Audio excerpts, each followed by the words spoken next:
So one of the more common issues I've had with these 30 series torque converters is the driver will lock up and not retract. And what it'll do is keep a hold of the belt. So if you're trying to crank the cart, it'll try to spin the wheels automatically, and you're not able to crank it without the go-kart taking off. Or if you're driving, what'll happen is it won't retract, it'll keep a hold of the belt, and eventually once you slow down enough, it'll bog the engine down enough to cut the engine off, and it'll lock the tires up and you'll go sliding. So there are two main reasons that I found that this torque converter does that. I've talked about both of them in previous videos, but I haven't consolidated them before, and this is the perfect time because this torque converter is locked up again and the driver is sticking out slightly and it won't let go of the belt. So I have an idea what's wrong with it, but we're going to take it apart to find out, and we'll talk about those two main causes why this torque converter may not retract and let go of the belt. Now, just to show you what will happen, we'll try to crank this thing and you can see what it does when the driver won't retract.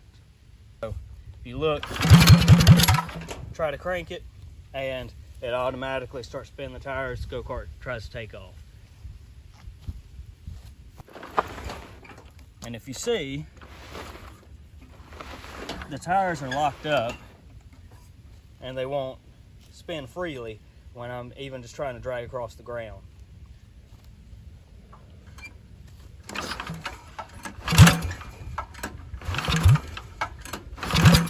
Just automatically trying to spin the tires.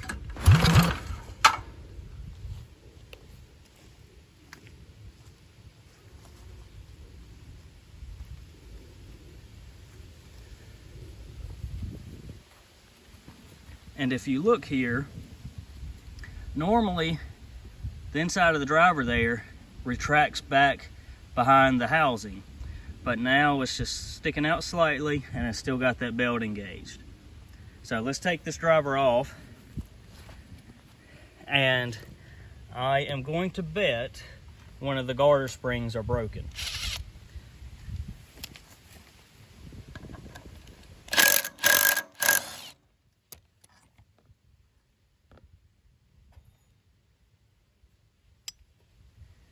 And yep, that's what's going on. There's two garter springs that are supposed to be in here, and as you can see, it's missing one, and there it actually is in the housing there. Just the end broke off.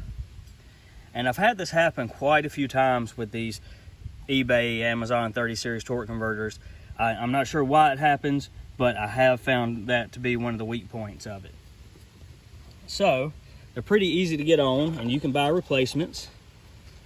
You can actually get replacements at places like Go Power Sports or any of the go-kart websites like OMB Warehouse, BMI Carts. But these I got from Go Power Sports. These are just the factory replacement springs, but they do sell different color springs that engage at different RPMs if you wanted to kind of customize your converter. And you see the sheet there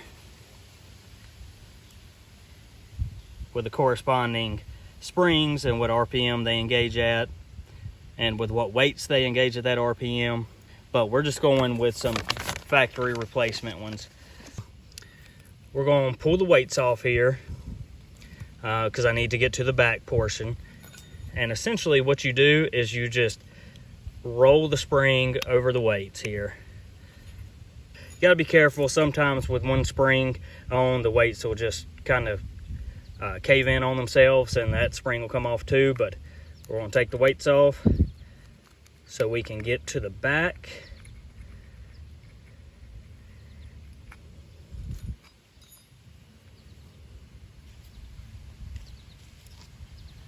And we're going to take our replacement spring, just hook it together. I'm going to just tighten this hole a little bit. It's not going to come apart, but just in case, we'll reduce that gap a tad. Okay. And all you do is just roll it on.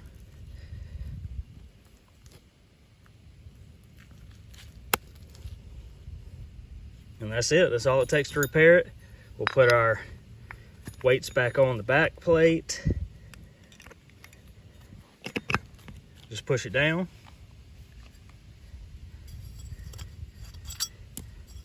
We'll put our cover back on, and of course there's a sleeve that slides down in here. If you look at the sleeve, there is a side that has a little raised lip that of course goes out away from the engine, and that raised lip has two flat sides that correspond with two flat sides on the housing here, outer housing here. So before we put the driver back on, we'll talk about the second reason that this driver may not retract completely and let go of the belt.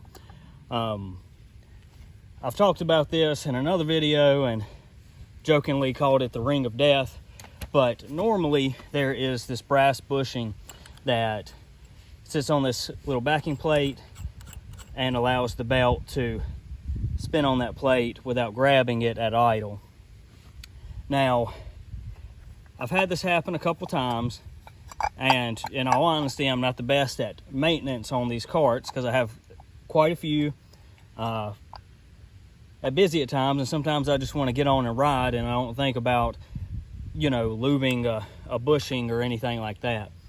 But these are supposed to be lubricated, and people have said many times that that's the reason why this is sticking, but I just normally just go without this bushing altogether and haven't had any real problems with it, other than the cart, once it gets warmed up, may want to lurch forward a little bit.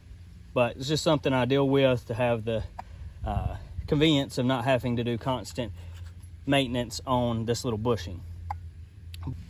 But what I've had happen a couple times is normally the driver will slide over that bushing. There's enough clearance where that driver will slide over that bushing when it's engaging, and it'll slide back off of the bushing when it's disengaging. Well, what I've had happen is that bushing will get wedged on the driver here. It'll get wedged in there, just like that, and it will keep it from retracting the entire way, and it won't disengage the belt. And it does the exact same thing as when that garter spring broke. It'll keep that belt engaged. You can't crank this without the tires spinning, and you can't slow down without it locking the tires up and cutting the engine off. So, you know, it's up to you whether you want to use that bushing or not, but I have got to where I leave it off of everything. But those are the two main reasons that I've found to why your driver won't disengage from your belt. Or say while your tires want to spin when you try to crank your cart. As I try to say at the end of every video, if you've got a cart that's been sitting for a while, get out there, get on it, try to have some fun. Get off your phone.